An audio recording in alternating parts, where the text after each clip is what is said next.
72 years ago, HaKadosh Baruch Hu, God, granted the Jewish people the unique gift of our time, the privilege of Shivat Zion, the return of the Jewish people to Zion, to Yerushalayim, to see what has happened over these decades, the flourishing of Eretz Yisrael in every which way, and so significantly, the restoration of the truth of that verse, Ki mitzion tetzei Torah udvar Hashem Yerushalayim, where literally we've seen such a beautiful, beautiful explosion of Jewish life, the Torah pouring forth from Zion, from Yerushalayim, something that we all marvel at and that we're all benefiting from, something for which we have so much profound gratitude to God for this gift.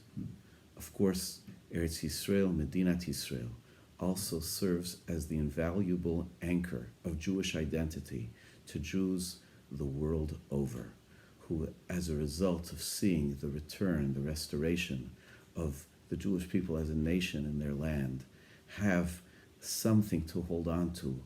All of us have that something to hold on to feel a connection with our people. And of course, the most stellar and the most inspiring example of identity of a Jew as part of their nation are those who we remember tonight in Yom HaZikaron. The soldiers who gave their lives for their people, whose identity will forever, forever be entwined with the nation of Klal Yisrael, the Kedoshim Shemasru Nafsham, the holy ones who gave their souls so that the Jewish people could live in our land, could live safely in our land, could benefit from the flourishing of Medinat Yisrael. Tonight, it is our privilege to together, the Orthodox Union, together with our shuls and communities across the United States and Canada, to be able to join in remembering the ultimate sacrifice of our brothers and sisters who gave their lives for their nation, and to join as well in expression of gratitude, heartfelt and sincere gratitude to HaKadosh Baruch Hu, to God, for the gift of our return to Eretz Yisrael, and to pray for the fulfillment and the flourishing of Eretz Yisrael into what we hope and pray will soon be the Geula Shalema, the complete redemption. B'mheira b'yamein. Today we have the distinguished honor to hear from a real educator. An educator, not because she has a title of an educator and because she has a job as an educator with the Ministry of Education, but because she has chosen her entire life to see everything like an educator, to live her life like an educator. Miriam Peretz, who won the Israel Prize, who has been a principal of a school for umpteen years, who has been a supervisor in the Ministry of Education, and unfortunately lost 2 sons and a husband. Her oldest son, Uriel, who was with me in high school, Eliraz, and Eliezer, her husband.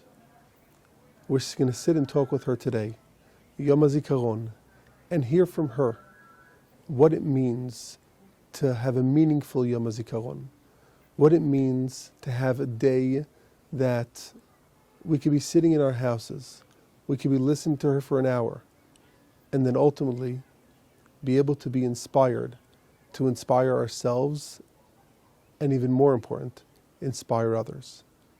Hello, Miriam. Shalom, I'm Miriam Peretz. I was born in Morocco, in Sahara Desert.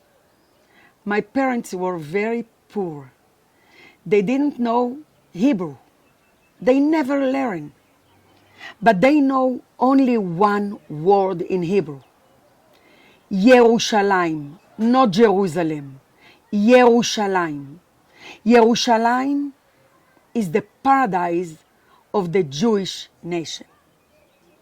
In 1964, we made Aliyah to Israel, to Yerushalayim, Be'er Sheva. And in Be'er Sheva, I remember the first song that my teacher taught me. The name of this song called Morning Song. It's a song that written by Nathan Alterman. And this song describes this Yerushalayim, this land, ארץ ישראל. בהרים כבר השמש מלהטת, ובעמק עוד נוצץ הטל, אנו אוהבים אותך מולדת, בשמחה, בשיר ובעמל. We love you, our homeland, with happiness, song and labor. If you want to love this land, you must love Eretz Israel with happiness, with song, and also with labor. But the chorus of this song touched me so much. The chorus says, מה עוד לא נתנו וניתן? What we have not given you, we will let you have. And I ask myself, what I can give to this Yerushalayim, to this homeland? Because when I come here, I see the buildings. I saw the buildings. I saw this country, someone built it for me. And what can I do for this homeland? And I never imagined that one day I will pay so much for this land. I will pay two of my children, Eliraz and Uriel. I blessed with 6 children. 4 of them fought in the Golani Brigade. 2 girls, and we live a simple life until the day before Passover. 3 angels knocked on my door. They didn't bring with them the prophet Eliyahu. Rather, they were the bearer of terrible news. My second son, Eliraz, 32 years old, a deputy commander of Battalion 12, was killed fighting the terrorists in the Gaza Strip. As I saw them, I ran, I shut the door, so no one could enter. When they finally come in, I grabbed their hand and begged them, please don't say the word. Don't deliver the news. Just let me, my son, for 1 more minute. Because as long as you don't say this horrible news, my Eliraz still lives. It's not normal, I say. It's a mistake, because I paid 12 years before the ultimate price for this country. My firstborn Uriel, also in Golani, in a special unit of Golani, Sayeret Golani, was killed fighting Hezbollah in Lebanon. And if it's not painful enough, also my dear husband Eliezer, unable to bear the death of Uriel, died 5 years after. It was the eve of Passover, and we gathered to the Seder without Eliraz, without Uriel, without Eliezer. We cried when we read from the Haggadah, Bechol dor vador, omdim alenu lechalotenu. In every generation, they rise us to destroy us. And what can I do with this death? It was Passover. And we gathered to the Seder with the 4 little children of Eliraz. The biggest was 6 years old. The little was 2 months old. She didn't know her father. But we read from the Haggadah something. We read a sentence. מאת אדוני הייתה זאת. היא נפלט בעינינו. It's from Hashem. We will never understand that. And we say also, לא אמות כי אחיה ואספר מעשיה. I will not die. I will continue to live, to speak, and to tell all the beautiful that I get from HaKadosh Baruch Hu. My sons were sensitive, modest, and observant. They never wish for war. They didn't like to fight. They only said one sentence.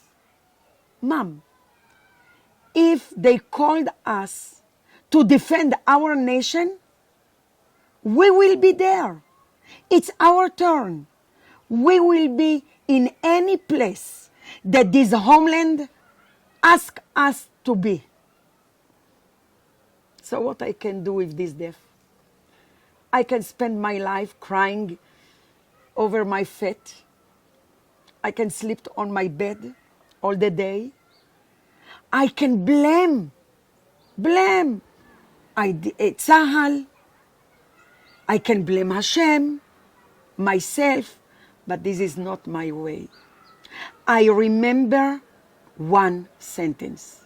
When Bnei Israel entered to this land, they heard a voice of Hashem.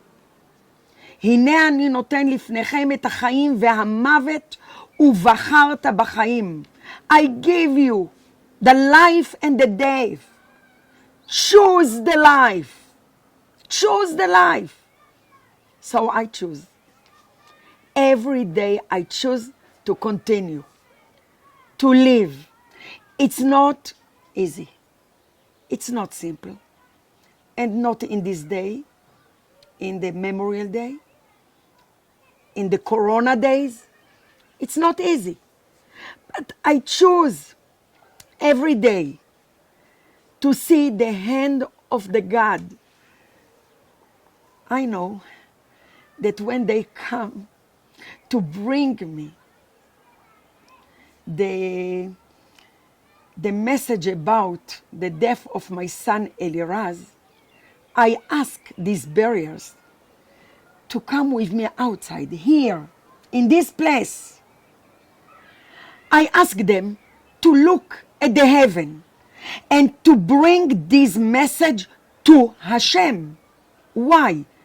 Because He is the Father. He is the Father of the orphans. He is the Father of the widow. My children were orphans, and I was widow. I want to know how this father accept this terrible news. And you know, nothing happened. The life continued. The sun shine, and the world continue as a normal. In that minute, I only ask Hashem, please, give me your comfort. Shlach li nechama. Please, keep for me all these children that I have, my grandchildren. Please, please, I ask Hashem. I understand. I will never understand your way, Hashem, because I pray so much for my children. I light candles every Shabbat, and I ask for the life of my children, not of my life. And why, Hashem? Why the 4 little children of Eliraz? What they do wrong? You think you have an answer? No. No one have answer to this question. And now, this is my trial. If I can continue to love Hashem Even I can't understand the way that Hashem lead the world. If I can not only love Hashem, if I can love Hashem with happiness, how you can be happy? How you can be happy when you take your children to the graves in this land? I learned to be happy.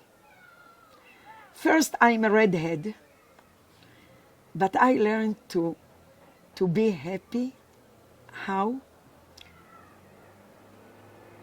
When I see every day the miracles that Hashem give me. Every day. You see, it's Corona, and I am here. I can continue to breathe. Yes, I can celebrate Yom Haatzmaut, the Independent Day of Israel. I saw the children, I see the children of Eliraz, how they grew. I can eat, I can walk. I see the miracles that Hashem give me every day. And I continue the life. But what is life? Life is how many years you live? No, because all those soldiers, they want to live. They live maybe 20, 22 years old. But life is not how many years you live. Life is what you do with your life. And these soldiers, when they finished to learn at the high school, they didn't take a bag and went to a trip. They do this trip after they serve this nation. 3 years they serve this nation with mesirut nefesh, with sacrifice, with mission, shlichut. They give to this land their life. Why? To give me this moment, to be here, to continue. If you want to be in this land, you must pay. And if it's not my children, who will keep this Yerushalayim? Who know the meaning of Yerushalayim of my father? So I continue. And this day, you know, it's very difficult because this year, it's not a regular year. I can't be in Mount Herzl. I can't stand near the graves of my children. But you know, the Corona is good for me. Why? Because this year I will not choose which child to hug first. Every time when I go to Mount Herzl, I have to choose which grave to hug first. And in the Memorial Day, when the siren get up, I have to choose next which grave to stand. This of Uriel or this of Eliraz. There is only 2 meters between them. And every time, it cut my heart. And this year, I will be at home. I will stand next the photos of my children. I will hug Uriel and Eliraz in the same time. And I will say to Hashem, thank you for Corona, for this moment. For this moment that I can be alone with my children. And I want you to know that many people think that this day is for us, for the families that lost their children. No. Every day for us, it's a memorial day. Every day we remember our children. When I cook the meatballs that Eliraz loves so much, I remember my son Eliraz. When I eat the cheesecake, I remember my son Uriel. When I saw the friend of my children, I remember them every moment. This day is for all the people to remember how much we pay for this land. You must know, my children, they didn't fought only for the people of Israel. They fought also for you, to let you to continue to live peacefully in every place, to keep for you this land, this home. This is the turn of my children. So in this Memorial Day, even I will not be in Mount Herzl, and I will not be with my children and grandchildren, and not with all the friends of my children. I will be with you, with all the people. How? Because the corona forced us to be far, each from the other. But it not forced us to be far in our hearts. We are together. I feel your prayers. I feel your wishes. I feel your dream and all your prayers about all the Israelis in Israel. I feel this year more united that all the years that I know. I feel that in Israel and around the world with all the Jewish in the world. And I want you to know that the corona will not win us. Be'ezrat Hashem, we believe. We have emunah. We have emunah that all this from Hashem. And Be'ezrat Hashem, it will be good. It's only now, this time it's difficult. But we will be after the corona. And we must be better than we were before. We must be better with chesed, with forgiveness, with love people, with love our nation. And you know, in the Memorial Day, in Israel, we said 2 sentences, very, very famous sentences. One is, Bemotam tzivu lanu chaim. In their death, they commanded us life. Every one of us must ask himself, what is the meaning of his life? We speak about that. It's not how many years, it's what you do with your life. And the second sentence is, Shenihye re'uyim lahem. To be worthy for them. What is the meaning to be worthy? How we can be worthy? I want to tell you a little story. The meaning of to be worthy to all these soldiers. 1 week after my son Eliraz had fallen, we went to the house of Eliraz in Eli. It was Shabbat.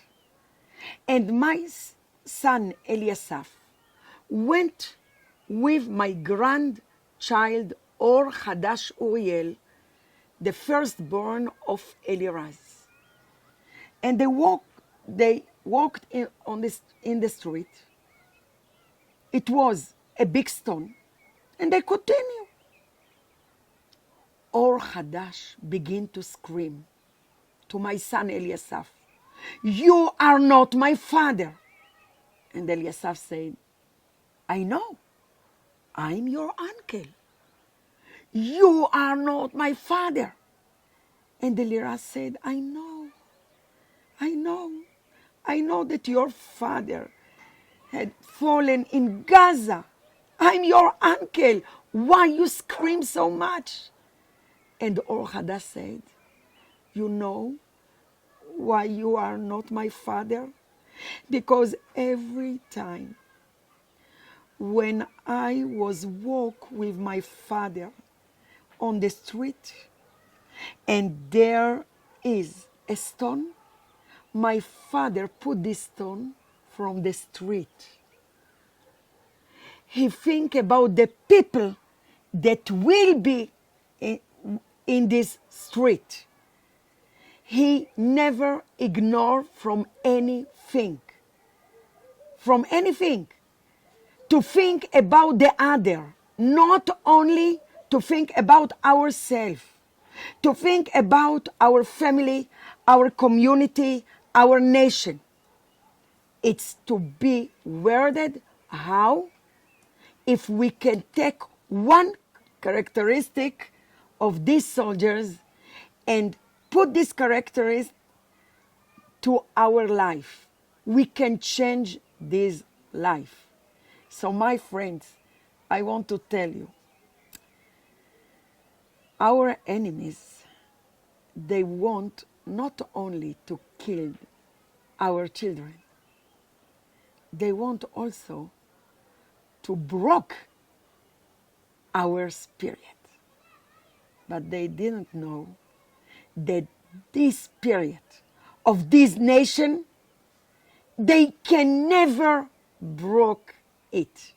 This spirit, even the corona, it will grow and grow. This is the spirit of Am Israel. Shalom. Miriam, wow, thank you.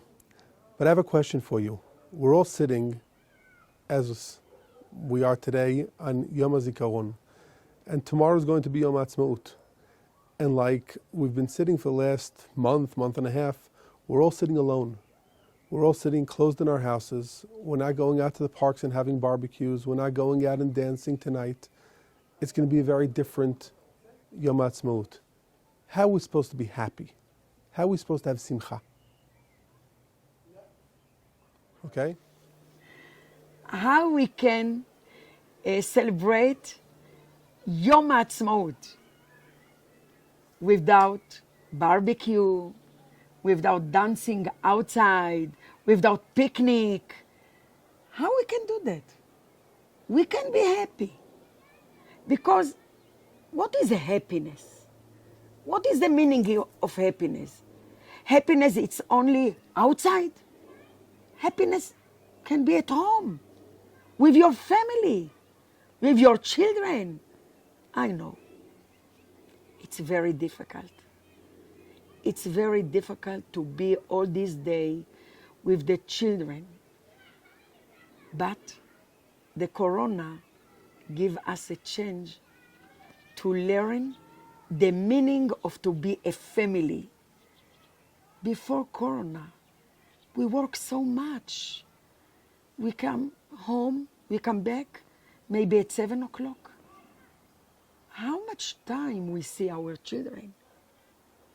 Did we have some hours to speak with them before?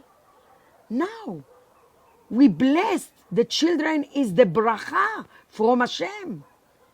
And this is the time to sit with these children, to speak with them, to do what we learn in Passover, Vehigadeta lebanecha, to tell them the story of this nation.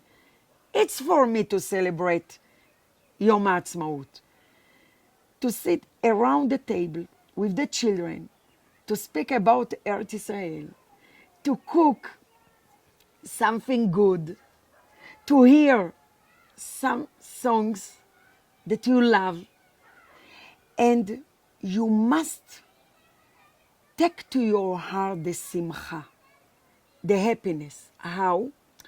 You know it is very easy to light candles. It's not easy to light the happiness in this moment of Corona. But we can do it. We can do it. We must think a good thoughts. We must have in our head a optimistic picture. Think about the picture. Be'ezrat Hashem, next year, you will be with the children, maybe in Israel, you celebrate in Israel, in any place.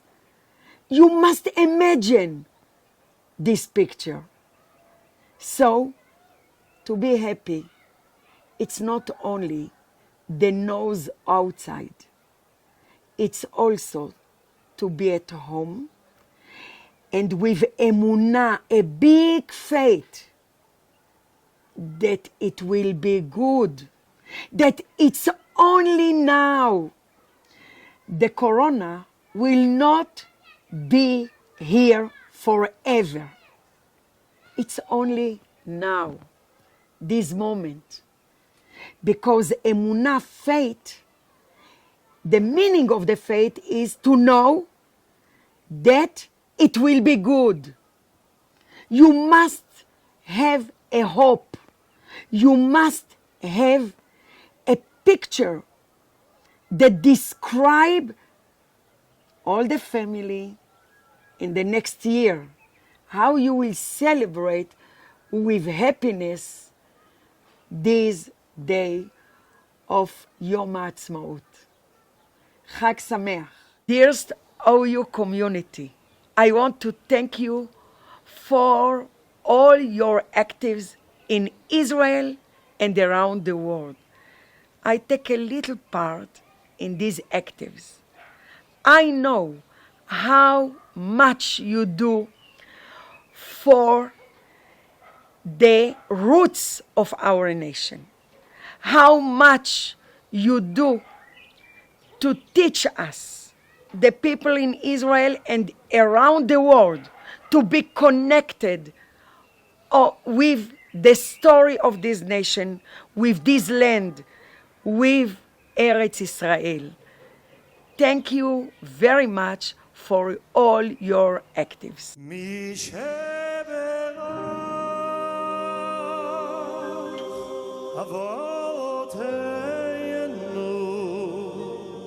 אברהם, יצחק ויעקב, הוא יברך את חיילי צבא ההגנה לישראל, הוא יברך את חיילי צבא ההגנה לישראל, הוא יברך את חיילי צבא ההגנה לישראל,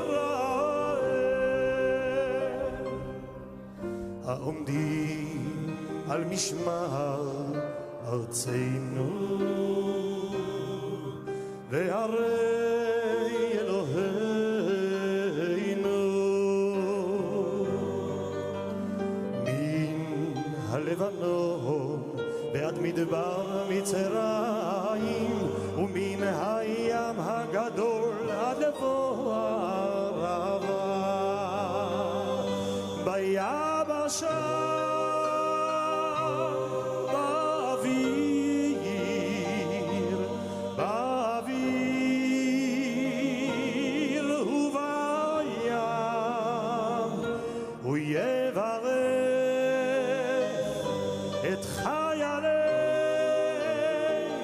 צבא ההגנה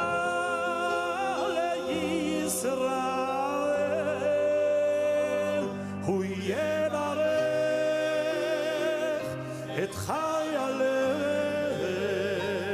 צבא ההגנה לישראל, הוא יברך את חיילי צבא ההגנה לישראל. ייתן אדוני את אויבינו הקמים עלינו ניגפים לפניהם. הקדוש ברוך הוא ישמור ויציל את חיילינו מכל צרה וצוקה ומכל נגע ומחלה, וישלח ברכה והצלחה בכל מעשה ידיהם.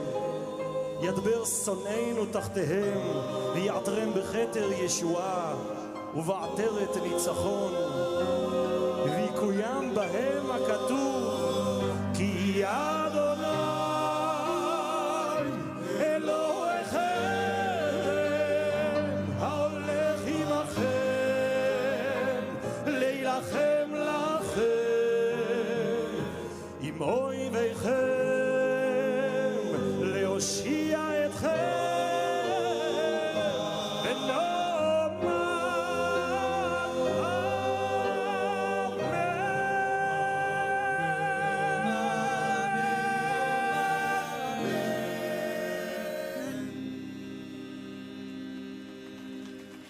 אל מלא רחמים מפי החזן הראשי לצה"ל, סגן אלוף שי אברמסון. המשמר יעבור לדום. משמר דום. המשמר יחטיף את נשקו. החטף שק.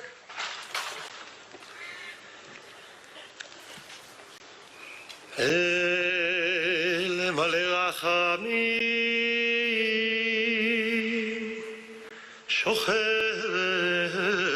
במרומים, המצא מנוחה נכונה על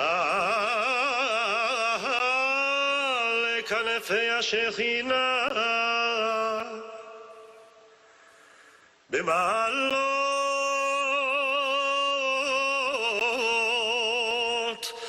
קדושים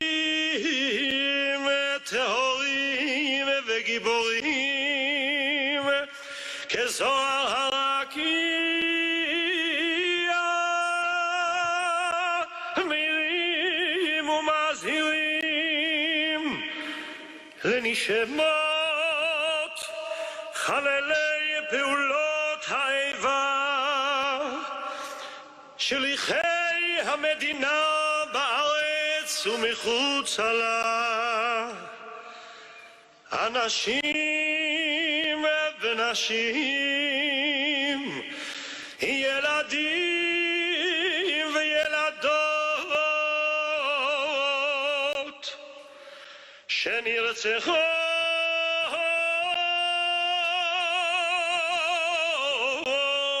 בידי המרצחים מארגוני הטרור. בעבור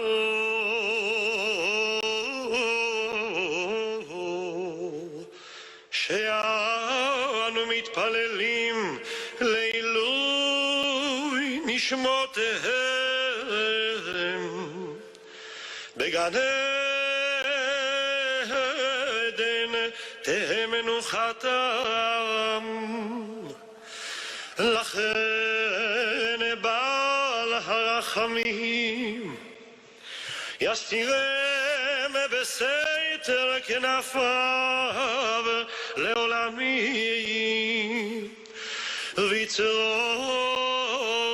ביצרו החיים את נשמותיהם. אדוני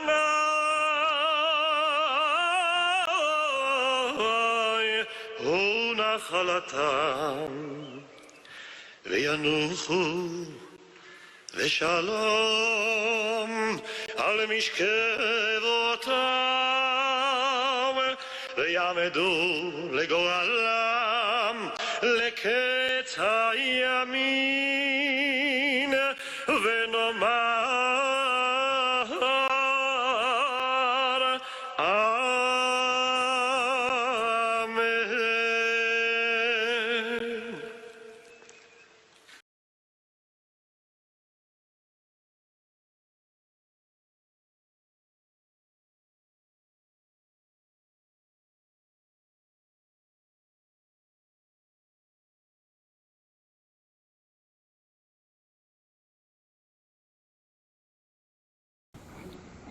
Wenn man betrachtet an es, darf man ich betrachten, die zu geben Idee zum Rabbinischlam, also ich tue der Rabbin Mechai in Sharabchine, darf nicht nur geben auf Ness allein, auf der Matone allein.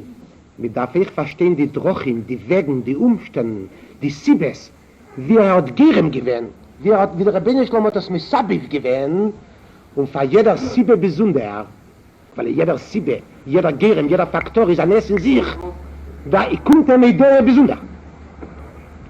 Weil bei Idee oder Adin von Pirut, man darf mit Fahrrad sein, dem Ness. Da erklären, wie der Ness ist geworden.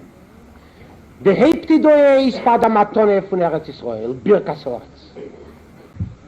Aber lassen wir sehen, wie der Rabbinischlam hat das realisiert, wie hat uns gegeben, die Matone. Wir lernen doch Zeitung gehen, aber wir vertiefen Sachen nicht, in die Darke Hashem Yisbarach.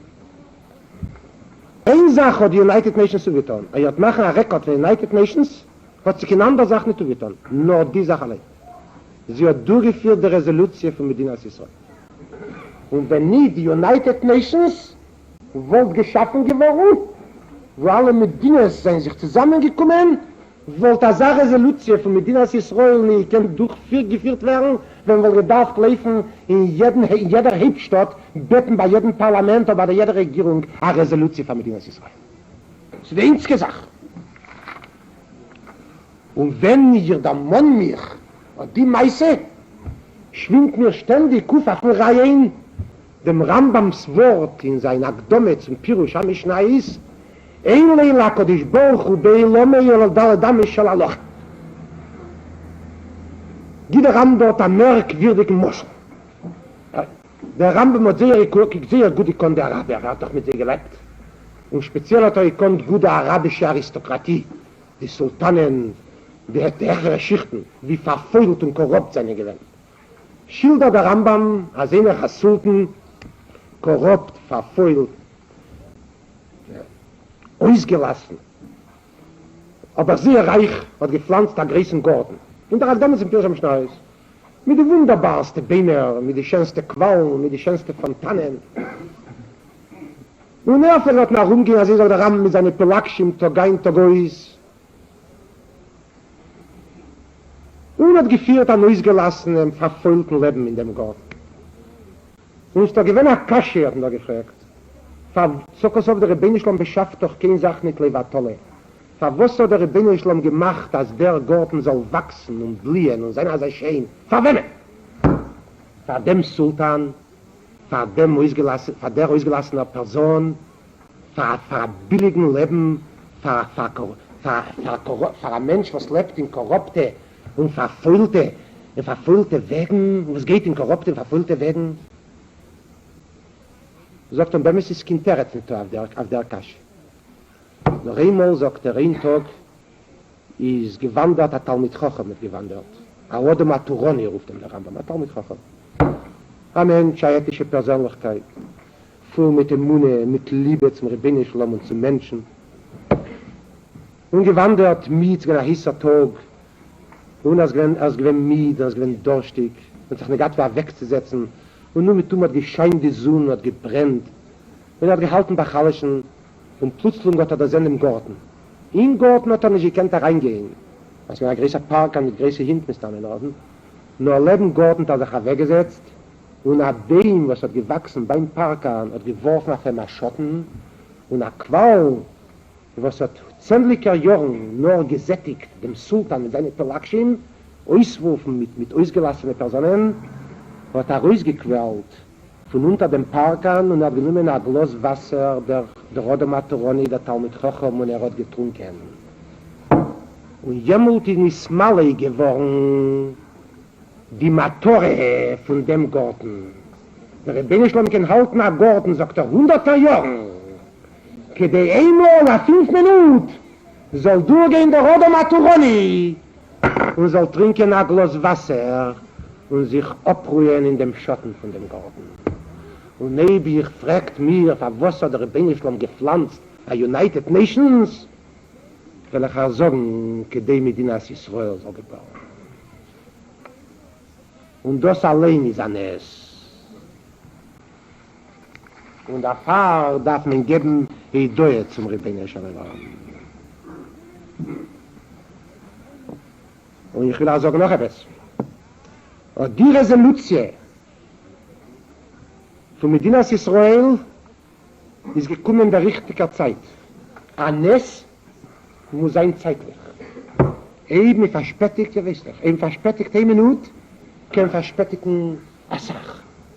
Wie der Rebbeinu Shalom hat gesagt, Meishen Makas Preris, hat er gesagt, Kachatzis Halaylo, Ani Jetze betich betreib. Eben der Ness wird geschehen, Kachatzis, wird er geschehen. Halb noch eins wird er schon nicht geschehen. Und von der Pfarrer hat der Rebbeinu Shalom gesagt, wie kocht euch nur Eisei, Mos Neichem Chagurim, Na Leichem Beragleichem, und Makelchem Beyetchem, Machaltem Eisei Bechiposin, Pesach und Alechem, weil er bei ihnen zu schlafen, als 12 Säger unter dem Mantel nehmen dem Stecken, wird der Rebbeinu Shalom nicht warten. Der Rebbeinu Shalom klappt dann einmal in dir, kein zweimal klappt er nicht. Mit Meile, die Resolution, die kennt durch in die United Nations, wisst ihr wenn der Kalte Krieg, der Cold War, hat noch nicht geflackert zwischen Mizrach und Meirech. Russland und Amerika haben noch nicht gekämpft, eine mit der andere. Und eine mit der andere haben noch nicht gegräht, keine atomische mit Hydrogen-Bomben zu werfen oder Guided Missiles aufzuschicken, sie dort. Und keiner hat noch nicht gesucht im Freien, im Middle East, wo wir so können bauen Bases und von wann wir so können attackieren, einer dem anderen. Und man hat sich nicht bemüht wegen die Freundschaft von der Araber. Es ist nur gewesen mit 7 Jahren zurück, in 1948. In 1955 wollte keine Resolution von Medinas Israel nicht gekannt durch die United Nations. Weil mit der Form die Freundschaft von der Araber ist kein Medinas Israel nicht durch. Ihr seht doch, wie die United Nations behandelt Medinas Israel. Ich darf jeder, der Kalte Krieg hat sich angegeben, und gleich nach dem hat sich angegeben, der Konflikt zwischen Russland mit Amerika und der Krieg ist als geworden mehr intensiv, mehr verbittert eine geworden ist darin. Erst damals hat nur jemand hat gekannt vorkommen, die Resolution von Medinas Israel.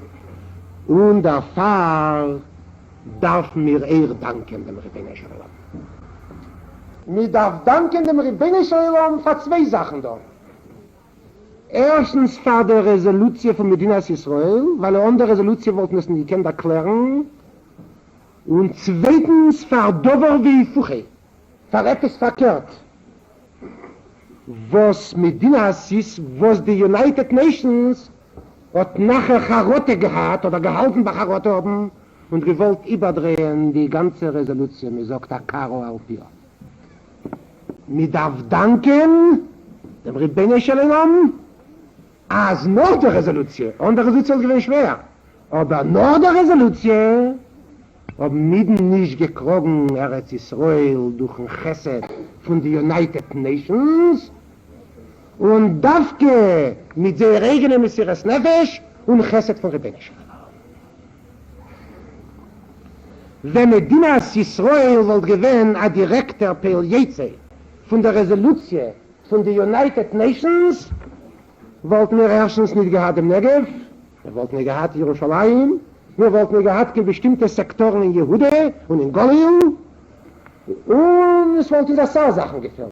Aber der Rebbeinu Shalom getan an es, als die United Nations mit dem State Department haben Kamat Charotte gehabt, dem ganz mäßig, und nieden haben erklärt die Abhängigkeit von Medinas Israel gegen den Willen von den Israelams, gegen den Willen, wenn wir wissen, und nachher gekämpft für Eretz Israel, Bechab und Bekashtam, und sie haben mit dem Rebbeinu Shaloms Hilfe verjogt die Sonne und gekrogen dem Negev mit Jerusalem durch Blut bei der Maya Chayi. Aber wir sind schuldig dem Rebellen Shlomo Doye dafür. Erstens, ich fahre die Resolution in Zeit und ich würde die United Nations mit Rumänien haben gearbeitet. In der Agode sagen wir, wie Hilu, Leheitzi, HaKadosh Baruch Hu, es Avesenu, Mimitzrayim, Arei Onu, Uvonenu, Uvnei Vonenu, Mishubodim, Moyinu, Lefarei Bemitzrayim. Fragen alle, mit Forsche, Agode, was ist da meine Logik? Gewinnlich, der Rebbeinu Shlom wollten tausend uns für Mitzrayim, wollten wir gesessen in Mitzrayim. Und was ist das? Sagt Rebbe Eliezer, Ashkenazi, der Pshat in der Agode ist ein bisschen anders. Ve'ilu leheitzi HaKadosh Baruch Hu es Avesenu Mitzrayim. Nur Pare allein wollte gewinnen ein anständiger Mensch und wollte gleich nur der erste Audienz, was hat gehabt mit Menschen, wenn der Rabbein an Wien hat ihm gebracht, Gott verlangt, Shalach Esami ve'yavduni, gefolgt und wollte ihn befreit. Weiss uns, wenn Pare wollte das getan. Dann wollten wir kein Bnecherim nie gewähnen und wollten gewähnen, Mishubodim mit Pare Mitzrayim. Für was? Erstens wollten wir gedacht, kommen noch 3 Tage zurück. Mensch hat doch noch Atrile versichert Pare. Der schleches Yomim Neuchem aber Midbar, wenn Nisbuch an Hashem Elokeinu. Ein Kontrakt ist gültig, ja weißt. Und der Rabbin an Wien wollte sicher gehalten werden.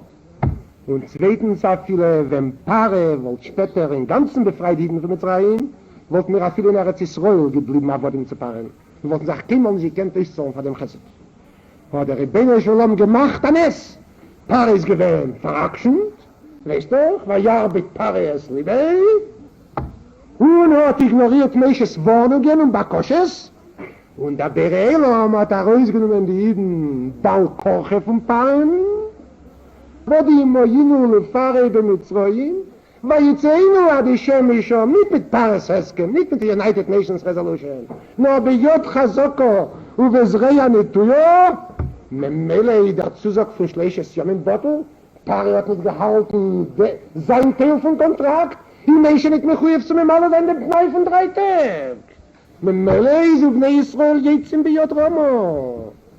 Wir fragt uns, was wir halten die Resolution von den United Nations wegen dem Negev? Wenn die und die Salvatore. Wenn Pare oder die United Nations wollten sie geben mehr als Israel und die gelassen der Araber kämpfen und uns geholfen, ist die Resolution gültig, ist ein Kontrakt. Wir haben allein gekämpft, wie Jod Chazok und Israel nicht tun, mit der Geschlechts Jom, mit der Negev. Der Fahr seinem Reich, mit Chuye Radank, dem Perelam.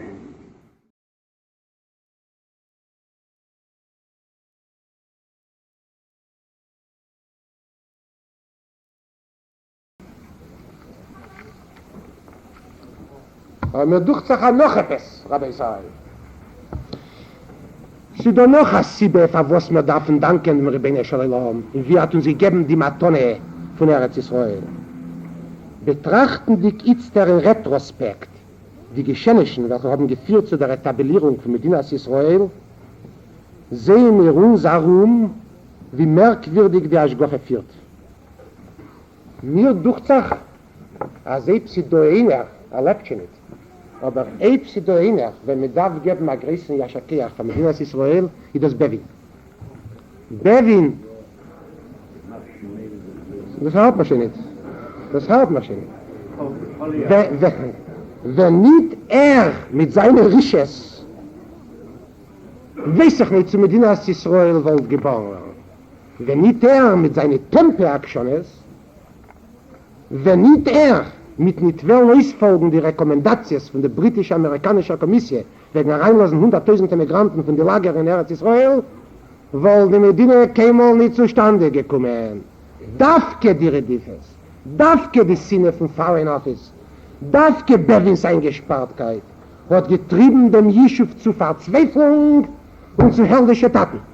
Amol ken Risches Ra wäre ein konstruktiver, dynamischer Keach und bewegen den Menschen zu großem Maße. Und wieder einmal haben wir eine parallele Chumash. Paare nur der erste Begegnung mit Menschen hat schwerer gemacht die Avdus. Tirba do Avedo al Hanoshim, wie al Yishu bedivrei Shoker. Und hat sie herausgeschickt kleinen Strei, und mir gegeben mehr Schmitz, weil Juku Shetre Israel. Und Dafke die Schikanen mit den Teven und mit den Schlogen Shetre Israel hat gestarkt in die Avodim, dem Cheshek, noch Cherus und Geule. Und interessant sagt der Medrash, Oz Yoshir Meishe uvnei Yisrael, es Ashiro Azeis, Omar Meishe, Beos Chotosi leifanecho. Ich war mal gesündigt mit dem Wort Oz. Shenemar umeyos Bossi al Parei, Ledaber Bishmecho, Heira Alom Azeh, Viatzei Lehitz Alter Samecho. Und Beos, mit demselben Wort Oz, Ani Eima leifanecho Shiro. Meishe hat gesagt, Jeri ben Islam, damals aber dir nicht verstanden. Ich habe nicht verstanden deine Wegen, mir hat es geducht, als mein Mission ist ein vollkommener Durchfall. Noch Ärger, Teven, noch Kleb, noch Inuim, noch Schikanen. Aber jetzt da verstehe ich, was du gesucht, wie dein Aschkoch hat geführt. Dafke Pares Tschekewen sich überdienen und treiben sie über Mitzrayim zu kleinem Strei, hat voneinander geblossen, dem Feier von Gaguim, noch Geule, Jirsok Schiritz, der nicht nur auf Krias Jamsu, nur auf dem kleinen Strei. Weil wenn ihr die Strei, wollt kein Krias Jamsu nicht gewähren. Und in Miniatur, in kleinem Maßstab, können wir sagen, wenn nicht Berlin mit seinen Mischugassen, Tempe-Mischugassen, wollte mit Dinas Israel nicht gewähren. Wollte eigentlich noch 100.000 Tiden und wollte verhagt die Teilen und nicht der 1955 hatten Dinas Israel nicht gewähren. Und wir dürfen sagen, hey, Doye zum Rebbeinu Shalom. Auf der Matone von Eretz Israel, was hat uns gegeben, durch eine Resolution für United Nations und gemacht die United Nations Charote haben, und hat getrieben Bevenen zu Schikanen, zu schicken jeden kleinen Strei. Und von die alle Umständen ist es gewachsen, die größte Matone von Eretz Israel. Und auf dem darf man sagen, Nedelachoa de Shem Elokeinu, al Eretz Chemdot Tevocha. Aber Rabbi sei, das ist ein Dank, der Dank ist einer. Vater Matone durch die alle Gilgulim. Wir seien Mechuyev dem Rebbeinu Shalom geben a Dank ein Benach. Dann noch etwas. Und mir durchzach a der Nes in der größer von dem Nes von der Matone. Wir dürfen ihm danken, geben Tehillah v'Shevar. Es gibt Unterschiede, wie wir sagen Tehillah v'Shevar. Durch Kapitel 8 Tehillim. Sei soll man haben sein in Bändchen. Sie ist im Nesre. Ich halte von Zeremonies bei uns. Tehillah v'Shevar kommt von Herzen. Dankbarkeit. Wir dürfen ihm danken für sein Aufhitten Eretz Israel für uns. Aufhitten Eretz Israel für uns. Im Meschach von tausender Jahren. Ihr wisst doch, wie Chiyite Nish, Al-Re'eu, Kesse, wie Kelim, Lishmer, wie Gunav mit Beis Oish, und mit Gamvet Arois, ist doch Hashem Achinam Potter, ah? Und der Rebbeinu Shalom Eretz Israel, nicht wenn Kishima Socher, wir haben keine Sachen nicht gezahlt. Aber uns kein gehalten, sie kochen der Rebbeinu Shalom. Ist doch mehr nicht, was Hashem Achinam. Ist wenn wollte Arois Gamvet von dem Eretz Israel, Kavi Yochu, wollten wir mich zu den Teilen nicht gekannt, man. A Schwur wollte doch nicht gedacht nehmen, der Rebbeinu Shalom's Wort ist genug. Rebbeinu Shalom hat gedacht schwören, L'sholach Yodim im Lechas Reyo.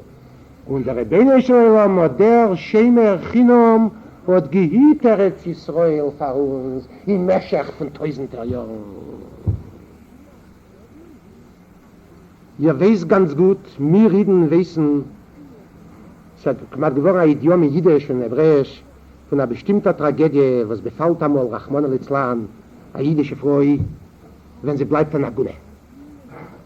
An Agune. Das ist doch eine größere Tragödie wie Almone. Almone klockt auf ihr Baal Neurim, aber sie kann am nachher Chasnam noch einmal. Die Agune kann nicht Chasnam. Und Eretz Israel hat durchgemacht in tausender Jahren im Meschach, das ist ungefähr 1800 mit etlichen 70 Jahren seit dem Chum, bei Yesheni, hat durchgemacht dem Schicksal von einer Agune. Du weißt doch, was Sigun heißt. Elohim Theogeno. Was meint das? Igun warten. Sie hat gewartet auf uns. Tausender Jahren gewartet auf uns, Eretz Israel, das Land allein, die Steine mit dem Berg, mit den Wegen, mit Boyes, mit den Beiner. Hat die heiße Druck in Eretz Israel mit ihren Chamsinnen, wie gesessen und gewartet, und hat nicht gewollt hassen haben miteinander. Und ich will auch sagen, und der Ness ist groß, weil Eretz Israel nicht ist am verworfene Land, wie Kzeo Elam, irgendwo in Afrika. Eretz Israel liegt ist der Kreuzweg zwischen Misrach mit Marok, zwischen Europa mit Asien. Und alle haben gewollt zu nehmen Eretz Israel. Ihr wisst die Geschichte vom Mittelalter, die Kreuzzüge, die Crusades. Ihr wisst früher noch, Omar mit seinen Armeen, die Mahmedaner, haben gewollt Eretz Israel. Und sie haben nie gewollt nur einnehmen, sie haben gewollt hier kolonisieren. Sie haben hier gewollt besetzen. Sie haben gewollt aufbauen Städte und pflanzen Gärtner. Sie haben gewollt alles tun, was wir wollen von Eretz Israel. Sie haben gewollt verwandeln das Land in einen blühenden Garten. Und vergesst nicht, wer es weiß, die europäische Geschichte, aus der 16. und 17. und 18. Jahrhundert, schon von der Neuerzeit, seine gewähnten Jahrhunderte von Kolonisation. Menschen haben kolonisiert ganze Kontinenten. Der amerikanische Kontinent ist kolonisiert geworden. In Mescher von die etwa 100 Jahren. Von die weite Wälder in Canada bis herab zu dort in Amerika. Mit kolonisiert Afrika, mit kolonisiert Australien, mit kolonisiert New Zealand, mit kolonisiert das Sachinland im Pazifik. Mit kolonisiert! Mit keines, was man noch im Mittelalter von sich nicht gewusst. Und Eretz Israel hat man gewollt kolonisieren. Und man hat nicht kolonisiert. Es hat es nicht gelassen. Die Crusader sind durchgefallen. Frankreich ist verbunden und Deutschland und England, alle durchgefallen. Die Araber sind rein, hier sind gesessen. Sie haben kolonisiert Eretz Israel, haben sie nicht. Dieselbe primitive Eretz Israel heint in der arabischen Hand, wie sie es gewähnt, wie sie sind gekommen. Die Deutschen haben gewollt kolonisieren Eretz Israel am Anfang von dem Jahrhundert. Ihr wisst, dass sie gegründet die Schchune Sharona. Und sie sind Imperium auf Kolonisation der Deutschen. Und sie gehen eine Gefahr, als Eretz Israel und es wäre eine deutsche Kolonie. Wie sie kommen der Erste Weltkrieg und hat das gemerkt. Deutsche Kolonisationsplaner mit dem ganzen Cholem von Weltherrschaft. England hat im vorigen Jahrhundert gesucht Eulen Eretz Israel. Ich weiß nicht, sie dort, sie nicht da. Aber ihr könnt sich vorstellen, in England wollte gefunden Eulen Eretz Israel. Wollte nicht gehabt, keine Chance. Kriegen Eretz Israel ein. Alle Chalimes von Kolonisation, Entwicklung der Land, seien verschwunden geworden. Wer Hashimesi an Jesoretz und der Rebbeinu Shlomot in der Teichache. Beschaß Tiden für uns gesagt, Goles, hat gesagt, aber die Land wird bleiben wie ist. Kommt der Teraskein im Rasha von sagt, so mit der Teivole Israel, dass sie die größte Abtoche verrieden, schlägim zu Oivim nach das Ruhr bearzum, Sheteshe Meino Wacharevo, sie bleiben Puste wie ist. Keine Kolonisationsplaner werden nicht gelingen mit der Eretz Israel. Sie bleiben ein Wüstenland. Bis wannen die Agune Elohim Theogeno, man hat doch ihre Sache mal gefragt, Eretz Israel. Elohim Theogeno. Aber wenn warst du, bis jetzt hat der Fahrt zurückgefunden. Und nicht darf was ein nicht kein kolonisatorisches Volk. Wir haben nicht kolonisiert, kein Medina im Meschach von unserer Existenz. Und doch die kennt, und sie gehen schlecht in Europa, und sie gehen schlecht in Ghettos, aber sie können da wegfahren in Amerika, in Afrika, in Mittelamerika, in Kanada, und kolonisieren ein Stück Land für sich. Man hat doch gekannt. Wir sind nicht kein Kolonisatoren. Nur ein Land können wir kolonisieren. Und das ist Eretz Israel. Al-Harzien, Sheshomein. Shuolim hol ilchubei. Das ist der beste Beweis. Hazato Hadishem leilam teishei. Kisach ole deire vadei. Oh, die Wieskeit von der Land. Das ist der beste Beweis. Als Kitschole Scheito, wie Kitschole Sedlove. Und als der Rebbeine Shleilam abgehielt, Eretz Yisrael für uns. Tausender Jahre. Kommt ihm nicht kein Dank davon? Sie wird wegen der Matone. Hashem Echinam an Geld. An Geld? Aber doch ist ein Dank darf man geben ein. Niederlacho ad Hashem Alekeinu. Auf den Chalto Lavis Seinu. Eretzchem do Tevo Chava. Und ihr wisst doch, was Nachlo ist. Nachlo ist ewig. Ki lei Bossi alam Nucho ala Nachlo. Sie ist Nachlossi adiad. Die Matone zu unseren Eltern ist gewinn Nachlo. Und die Nachlo hat geht.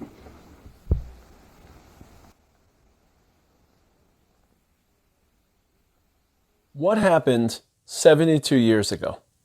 The entire world shifted into a new era. History changed. The trajectory of Jewish history, and of course of human history, was irrevocably altered. We feel it, we sense it. The Gemara in Shabbos, Rava claims that when a person ascends to Shamayim and faces his ultimate din v'cheshbon, every person will have to face some basic questions from HaKadosh Baruch Hu. Were you involved in a moral and ethical lifestyle? Did you dedicate time for Torah study? Did you invest massively in raising your children? Asakta b'pira v'irvya? But one of the questions, and part of Jewish identity, part of Frumkeit, is tzipisa liyeshua. Did you live in your world, embrace it, advance it, embed yourself in it, but did you accept it as the only reality? Or did you live in this reality, but imagine a different one? Did you split your vision, split your imagination, realizing that you live in a certain world, but you're promised a different world? You live in one place, but you belong in another place. Can you pull off that bifurcation? Can you live two lives without it becoming schizophrenic, living a life in which you embrace, but you also dream of something else? And Jews have always dreamed. And finally, the dreams started to materialize. So one of the questions is tzipisa liyeshua. For 2,000 years, tzipisa liyeshua meant waiting with stamina, with belief, with prayer, with mitzvahs, knowing that every mitzvah contributed to a redemptive arc, to a redemptive process. But essentially, we're pawns of history. We had no historical empowerment, so we just waited. Now it's a different era. And when we ascend to Shamayim Ved Mea V'Esrim, the question of tzipisa liyeshua isn't just did you wait, but did you sense HaKadosh Baruch Hu's presence in history? Did you contribute to that? Did you advance the process? Because HaKadosh Baruch Hu has emboldened us with tools. We're now partners in the process. We're not just waiting to be the beneficiaries, but the process has begun. And HaKadosh Baruch Hu expects us to be authors. For 2,000 years, Jewish life was so rich and deep. And we built communities. And Torah flourished. And we built Torah. And we built Jewish identity. And Jewish culture emerged. But something was always missing. We always had that fragility. No matter how comfortable we were, it was transient, it was passing. Whether it was Spain, or Poland, or Baghdad, Jews knew that they were visitors, they were guests. It's amazing what we built as guests, but we lived at the mercy. We lived at the mercy of our hosts, and we lived at the mercy of events we couldn't control. And sadly enough, throughout history, we suffer the tragedy of not possessing sovereignty and not being able to defend ourselves. And of course, it was punctuated by the Holocaust, the single greatest chilul Hashem since we were expelled from Yerushalayim, the systematic attempt to eliminate Jews, not just from Europe. Hitler had blueprints of synagogues from New York City found in his bunker. He actually had a list of 200 Albanian Jews. That's how systematic and how obsessed he was with exterminating our people. And that all changed. And before we think on this day about all the messianic potential and all the excitement that this day brings and this day promises, just remember how much we needed a home and how much we needed security.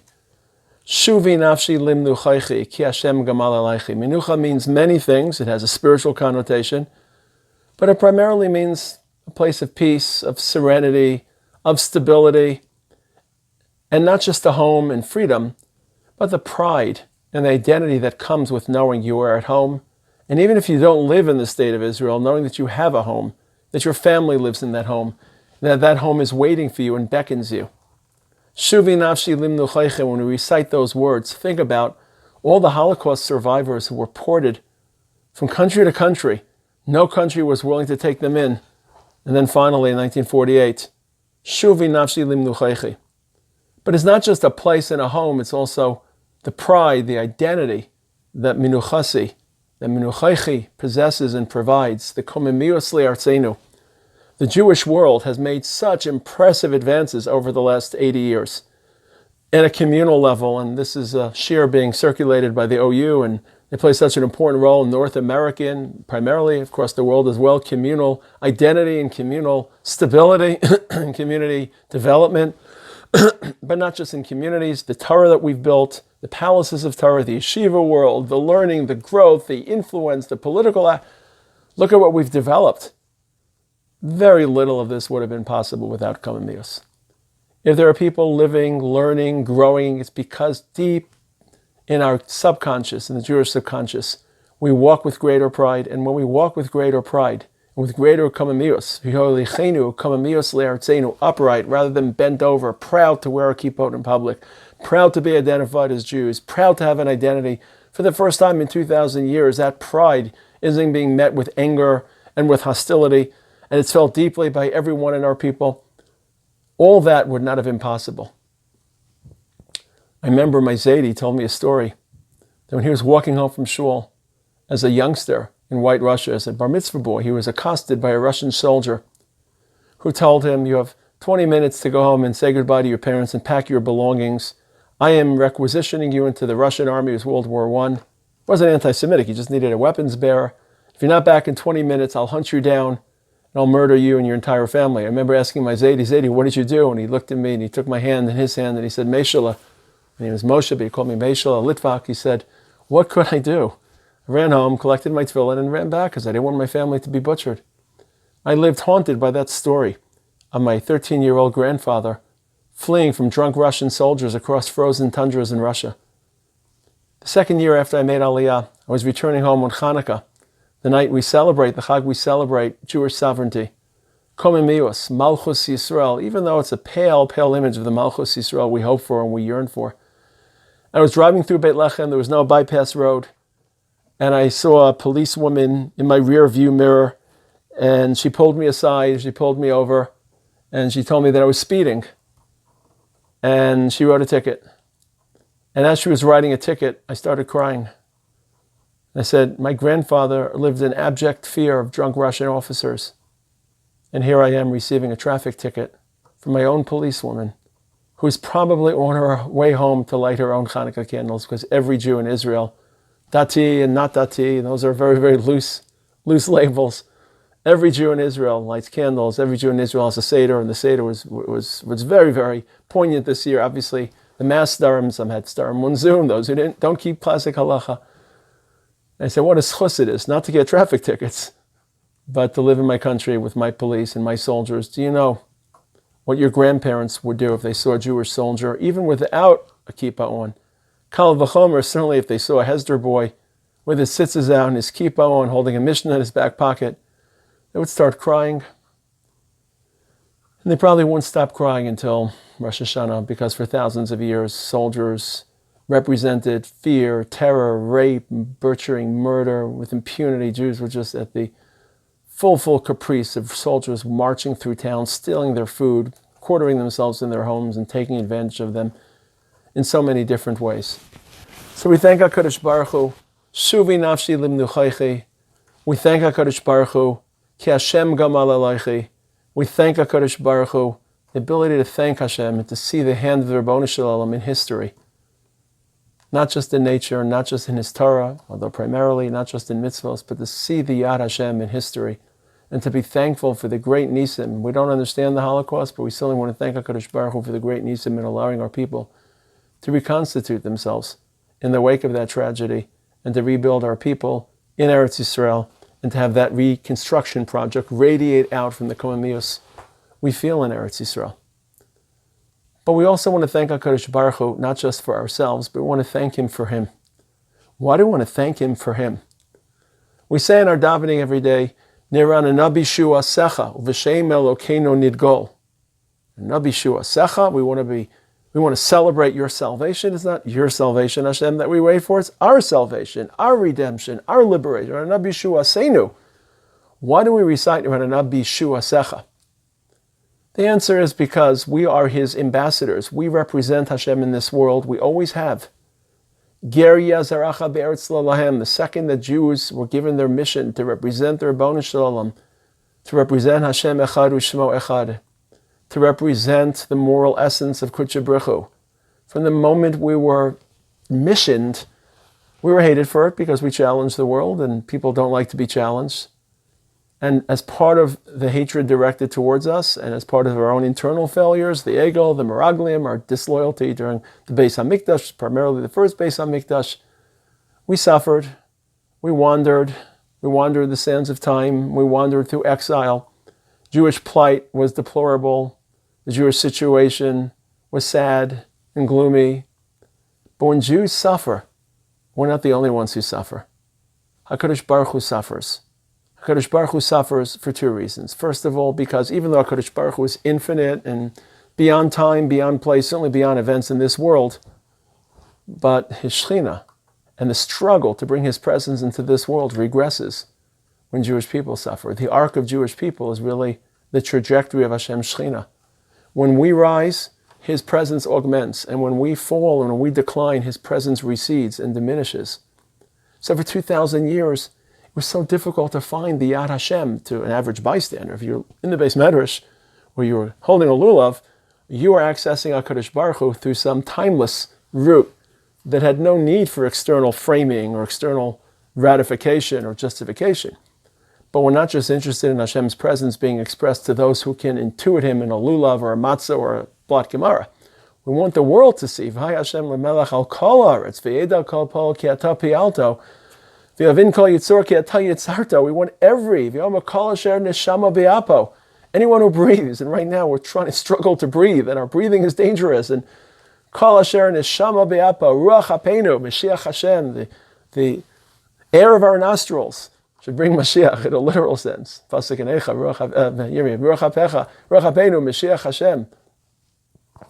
So for 2,000 years the Shekhinah was hidden, was obscured, and the Shekhinah suffered. Shechinta begalusa. The Shekhinah was suffering with us. Again, the Shekhinah meaning Hashem's presence, the palpability, the noticeability of Hashem in our world. And Hashem was sad because His children were suffering. And when we davened, He davened. And when we were misabel, He was misabel on a father that had to expel his children. And then that changed. In 1948, that Chilul Hashem of 2,000 years of absence and obscurity and concealment of Hashem and sadness, all of a sudden a great, great Kiddush Hashem, our state, our people, and what a state, and what phenomenal accomplishments spiritually, the pride that people feel in our country. It's not perfect, it's not pure, it's not flawless, but Hashem's presence is far, far more palpable in 2020 than it was in 1920, not to mention 1940. So when we say Hallel, Lo lanu Hashem lo lanu, ki im l'shimchatein kavod. We're happy on this day, not just because of everything that we've benefited from in our home, and our freedom, and our sovereignty, and our pride, and our horizons, and our hope, but we're happy for you. Lo lanu Hashem lo lanu, ki im l'shimchatein kavod. We are here living in our state and living in a world with a state to bring glory to you, to draw you into this world so that people will sense you, so that we're closer to Malchus Hashem. The same words that Hananiah, Mishael, and Azariah recited according to the Gemara Pesachim when they were about to be flung into the Kivshan age. We don't care whether we live or die. It's not important. But for you, this is a seam of history. It's a very delicate point of history. And Nebuchadnezzar destroyed the Beis HaMikdash. People were doubting, were the Jews chosen? Does Hashem still care? Hashem, if you make a statement. I think about Hanani, Mishael, and Azariah in 1945. Hashem had to make a statement. We don't know why the Holocaust in the state of Israel, but clearly the Holocaust represented a Chilul Hashem of unparalleled proportions, and HaKadosh Baruch Hu had to create an event that would restore some semblance, some proportion of HaKadosh Baruch Hu's renewed presence in our world. I told the story before about my grandfather. I remember about 15 years ago, 20 years ago now, there was a commemoration ceremony for the liberation of Auschwitz, and Jews were gathering from across the world to visit those train tracks that had witnessed such death and horror. And the Jewish Israel requested a flyover, that the Israeli jets should fly over the train tracks. And initially the Polish parliament buckled and they refused. And then a few weeks later, the Polish army invited the Israeli Air Force to participate in war games.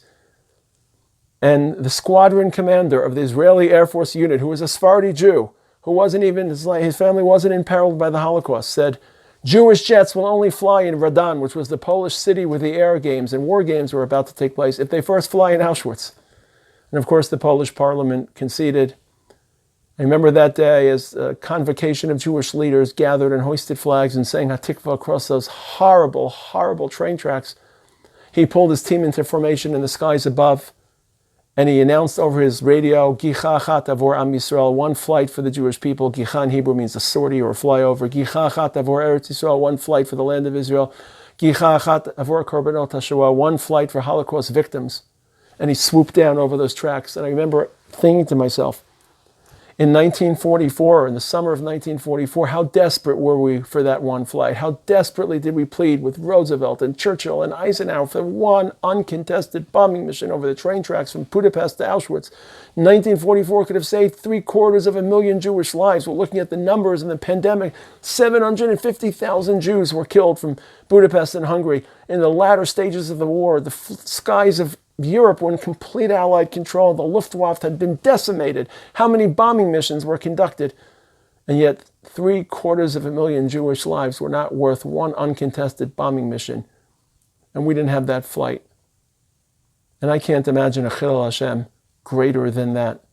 And now it was about 60 years later.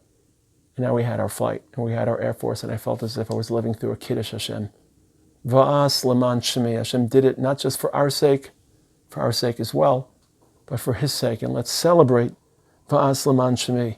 Let's celebrate the refreshed presence of HaKadosh Baruch Hu in our world. That's what changed. We benefited, but we also were we weren't the only beneficiaries. HaKadosh Baruch Hu, as it were, benefited. And then, of course, it's not just what happened, but what we expect to happen. We expect this to be part of a process. No one can tell you how long the process will take. No one can prophesize the quality, the texture of the process. But we know it's a process. We know that events that have started are irreversible. And that even though the process of redemption is a long process, these 2,000 years, as I mentioned before, mitzvos and tefillah and zechuyos, but now we're empowered to take real concrete actions, building buildings, building a country, building our peoplehood, building our identity, building our culture in ways which will directly, in a human realm, every tefillah, every mitzvah counts, but in a human realm we'll be able to trace our efforts to the conclusive and concluding chapters of history. We don't know anything other than how it will end, where it will end. We don't know who will carry history to its conclusion. We certainly don't know how quickly it will be, the caliber. These are experiences which are larger than the human imagination. We're living through a pandemic which reminds us of the limits of human imagination and how there are experiences which are too large for us. And HaKadosh Baruch Hu reminded our Nevi'im twice that when you start to think about Geula, realize you're entering a world that's larger, that's beyond human ration, beyond human decipherability. HaKadosh Baruch Hu tells Yirmiyah in Perek Lamed Beis, Hayipalei mimeni kol davar. Yirmiyah questions whether Hashem will rebuild Yerushalayim because he's living in the walls that are falling apart and the city's on fire. Hashem says, Hamimeni yipalei kol davar. Buy the land in Yerushalayim. Hashem tells Yirmiyah. Yirmiyah purchased land as a symbol, as an omen for reconstitution. Yirmiyah would have been a very, very rich person today had he kept the deed to the land he bought from Baruch ben Area. In addition, HaKadosh Baruch Hu reminded Zechariah very famous lines. Od yeshvu zakenim u'zakenos berchovos Yerushalayim Older people once again walk through Yerushalayim. We all know that beautiful, beautiful prophecy. And then the next pasuk in Zechariah says, Ki yipalei be'enei she'eres ha'am hazeh. People who will live and see the end of time will be shocked. Gam be'enei yipalei. I'll also be shocked, Hashem says, Kivayachal. So twice Hashem reminds us of the Pella, of the mysteries. Is Geula unfolding the way we would expect it? If I was scripting Geula, wouldn't the state be wouldn't there be less enemies? Wouldn't the moral texture of our country be different? Of course. But that's the point. Geula is irrational. Geula is beyond human comprehension. It's specifically the irrationality of redemption that renders it redemptive. We try to change our world and fix our world and repair our world as best we can. But when we can't and when we fall up short, and we always fall up short, HaKadosh Baruch Hu descends into history and redeems our world for us in ways that we can't understand. So Geula never makes sense. That's what makes it redemptive, and that's what makes it so hard for people to appreciate and understand Geula. Shulchan Aruch is much simpler. Psak halacha, that's simple, but it's rational. It's map, it's categories. Siman, sif. How large should the lulav be? How much matzah should you eat? How black should the tefillin be?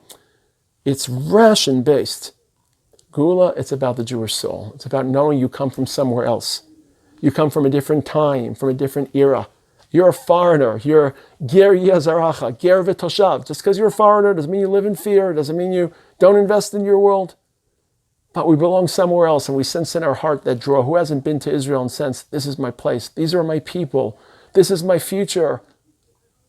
So when we say not just Lo Lanu Hashem Lo Lanu, to thank HaKadosh Baruch Hu for restoring the glory of His name, and when we say Shuvi Nafshi Limnu Chaychi, but when we say Me'es Hashem Haisazos, this came from the Rabbanu Shalom, He Niflaos B'Einenu, to us it's shocking. That's not the way we would have expected it to happen. We wouldn't have expected it to happen 3 years after the Holocaust. We wouldn't have expected it to happen facing so many enemies. We wouldn't have expected it to happen being driven in a secular manner. None of these are what we would have expected. But that doesn't make this event and our state and this process any less Yad Hashem and any less redemptive. So I want to wish everyone a Chag Haatzmaut, a Yom Haatzmaut Sameach. It's a lot to think about, a lot to be thankful to HaKadosh Baruch Hu. We don't know where all this pandemic is landing, but hopefully the Jewish people and the Jewish state will continue to take the lead in healing the world. But we know, of course, that as much as we try and as much as we'll develop vaccines, as much as we hope that some of it will come from Israel, Meretz Hashem, full healing can only be delivered by HaKadosh Baruch Hu. When the world is healed, not just medically, not just economically, not just politically, but spiritually, presence of HaKadosh Baruch Hu is apparent to all. In that world, man will be healed, the world will be perfected, and we will say, Hodu ladunai ki tov, ki le'olam chazda. Yom Haatzmaut Sameach to everyone.